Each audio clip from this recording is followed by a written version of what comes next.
এত লাফালাফি করছেন। এই মালদা জেলাতে নদী ভাঙনে যাদের বাড়ি ঘর তলিয়ে গেছে আজ থেকে 10 বছর আগে, তাদের জমির কাগজ কোথায়? যদি ভুল করে 2002 সালের লিস্টে তাদের ভোটার লিস্টে যদি নাম না থাকে, তারা তাহলে কিভাবে নাম তুলে ভোটার লিস্টে? কারণ নদী গর্ভে তাদের জমি জায়গা বাড়ি ঘর সবকিছু তলিয়ে গেছে, তাদের প্রাইমারি স্কুলও তলিয়ে গেছে, এমন অনেক এলাকা আছে। তাদের উপায় কি হবে? কোনো উত্তর নেই। আসলে গোটা পশ্চিমবঙ্গের মাটিতে, গোটা ভারতবর্ষের মাটিতে এই বিজেপি আর তৃণমূল হিন্দু মুসলমানের খেলাতে মেতেছে। এই যে আমরা যখন ছোটবেলায় বায়না করতাম বাবা মার কাছে যে বাবা একটা আইসক্রিম কিনে দাও, বাবা বলতো আইসক্রিম খাস না, ঠান্ডা লেগে যাবে। আর মা আমার মজা করে বলতো আইসক্রিমে পোকা আছে, ওদের খেতে নেই। যখন পড়তে চাইতাম না, মা ভয় জায়গাতে পড়বি না, ভুল আসবে, ভয়ে পড়তে বসতাম। যখন খেতে চাইতাম না, মা ভয় জায়গাতে ওরে ব্রহ্মদত্ত আসবে, খেয়ে নে, গুয়েপে দিয়ে আসবে, খেয়ে নে, সাতচুর নিয়ে আসবে, খেয়ে নে। আমরা ভয়ে ভয়ে ভাত খেয়ে নিতাম, খেয়ে নিতাম না। এখন হয়তো বাচ্চাদের অনেকে ভয় দেখা।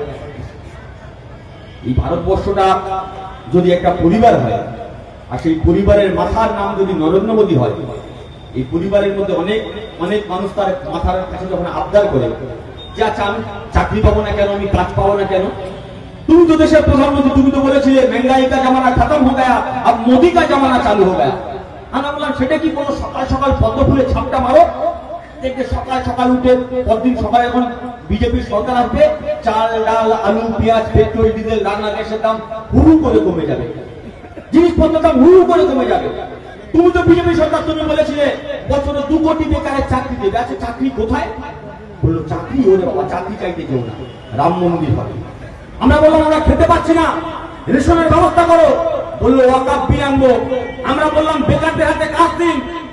বললো 3 তালাক বিল নিয়ে আসবো প্রতিদিন। এই যেন নরেন্দ্র মোদী হচ্ছে আমাদের অভিভাবক, আর তার কাছে নানা রকম ভূতের গল্প আছে। আমাদের বাপমারা সাতচুন্নি, ভূত, ব্রহ্মদত্ত সব গল্প শোনাতো, উনি গল্প শোনাচ্ছে রাম মন্দির, উনি গল্প শোনাচ্ছে ওয়াকাফ বিল, উনি গল্প শোনাচ্ছে 3 তালাক, উনি গল্প শোনাচ্ছে 370, উনি গল্প শোনাচ্ছে পাকিস্তান, উনি গল্প শোনাচ্ছে রোহিঙ্গা, উনি গল্প শোনাচ্ছেন বাংলাদেশি।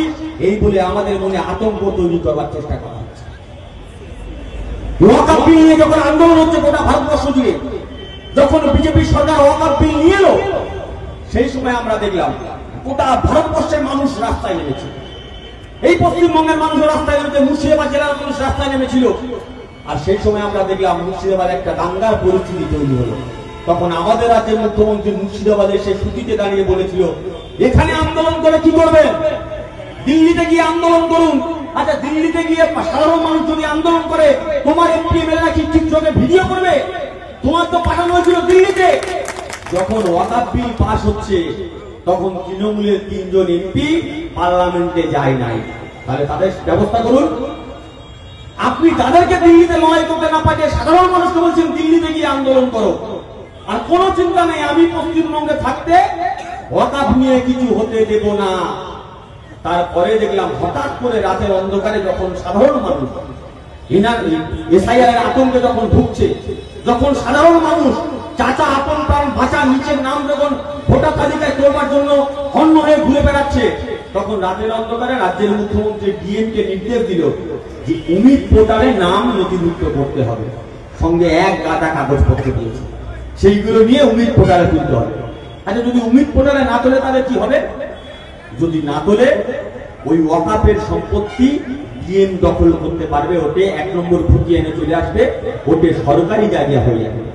তাহলে আপনার বাপ ঠাকুরদা 14 পুরুষ যে ওয়াকাফ বোর্ডের সম্পত্তি আগলে রেখেছিল বুক দিয়ে, যে মন্দির, যে মসজিদ, যে গোরস্থান, যে ঈদগাহ, যে মাজার বুক দিয়ে আটকে রেখেছিল, একটা কলমের খোঁচায় যদি 5 দিনের মধ্যে অমিত পোর্টালে না তোলা যায়, তাহলে ওগুলো সরকারি সম্পত্তি হয়ে যাবে। আর রমজান মাসে এলে তৃণমূল ইফতার পার্টি করবে, মমতা ব্যানার্জির মাথায় হেজাব দিয়ে ইনশাআল্লাহ মাশাআল্লাহ করবে, কারণ উনি ভালো করে জানে মুসলমানরা হলো দুধুলো গাড়ি। প্রশ্ন করবেন না তৃণমূলকে? তাহলে ওয়াকফের বাঁচানোর দায়িত্ব তো তৃণমূল নিয়েছিল, কেন হঠাৎ করে রাতের অন্ধকারে ডিএমদের নির্দেশ দিল খতিয়ান তুলতে হবে? যদি তোলার যদি এতই দরকার ছিল, তাহলে তোমরা তো এত বছর ক্ষমতায় ছিল, বেছে বেছে কেন তুললে না? তোমরা বেছে কেন ওয়াকফ সম্পত্তি আলাদা করলেন না? কোন উত্তর তৃণমূলের কাছে নেই। আর এই উত্তর নেই বলে হঠাৎ করে দেখবেন এই মালদা জেলার পাশে মুর্শিদাবাদ জেলা, হঠাৎ করে দেখবেন এই উত্তর তৃণমূল দিতে পারছে না। চাকরি চলে যাচ্ছে, উত্তর দিতে পারছে না।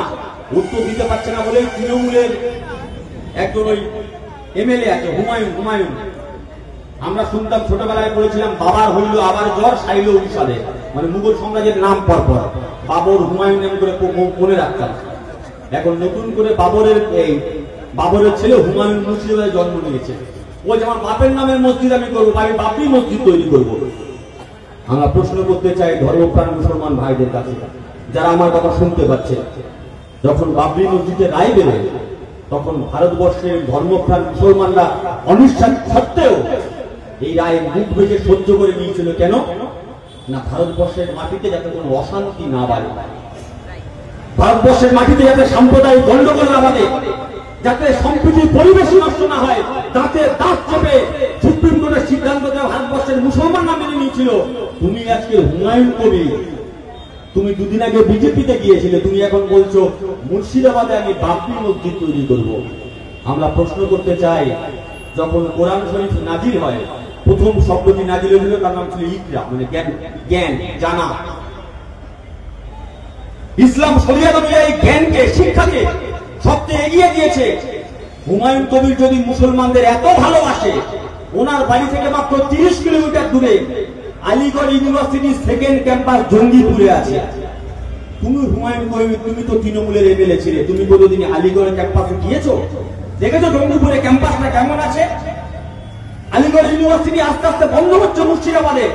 হুমায়ুন কবির একদিনের জন্য কথা বলবে না, ভালো করে জানে আলিগড় নিয়ে কথা বললে কোন মুসলমান ওনার সঙ্গে থাকবে না, কিন্তু বাবরি নিয়ে কথা বললে অনেক মুসলমান ওনার সঙ্গে জুটে যাবে। আর তাতে কার্তিক মহারাজা শুভেন্দু অধিকারীদের দাঙ্গা করতে সুবিধা হবে, যে দাঙ্গার মধ্যে দিয়ে ওরা মোহাম্মদ সেলিম নজির চৌধুরীকে মুর্শিদাবাদ জেলাতে হারিয়েছিল। হুমায়ুন কবির কে? ওর মাথার দাম নাকি 1 কোটি টাকা উঠেছে, আর ওনার মাথার দাম 1 পয়সাও না। কার্তিক মহারাজ শুভেন্দু অধিকারী, এখন আবার শুনছি সুকান্ত মজুমদার তিনি আমার ঘোষণা করেছে ওখানে মুর্শিদাবাদের